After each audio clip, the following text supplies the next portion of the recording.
వికారాబాద్ జిల్లా తాండూరు పట్టణంలో గణనాథుని నిమజ్జన వేడుకలు ఘనంగా జరిగాయి. 5 రోజులు ఘనమైన పూజలు అందుకున్న గణపయ్యకు బుధవారం భక్తులు ఘనంగా వేడుకలు పలికారు. ఇక యాలాల మండలం కోకట్వాగులో నిమజ్జనం చేసేందుకు శోభాయాత్రగా బయలుదేరారు.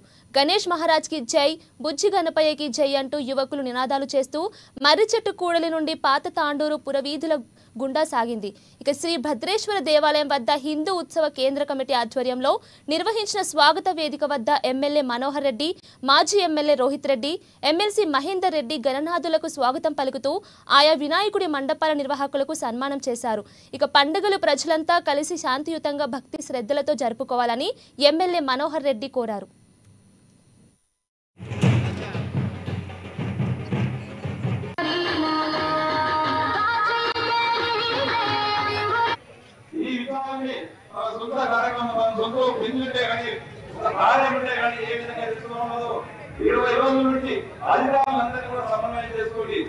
మున్సిపల్ సిబ్బంది కానివ్వండి, పోలీస్ డిపార్ట్మెంట్ కానివ్వండి, ఆర్ఎండ్బి డిపార్ట్మెంట్ కానివ్వండి, వీళ్ళందరూ సమన్వయంతో ఈ రోజు మంచి కార్యక్రమం చేసేందుకు హిందూ ఉత్సవ కమిటీకి మనస్ఫూర్తిగా వారికి ఈరోజు వచ్చి వారికి నమస్కారాలు తెలుపుకుంటూ ఈ రోజు గత 3 రోజుల నుంచి నేను తాండూరు పట్టణంలోనే వాహనాలు తిరుగుతూ ఉన్నాను.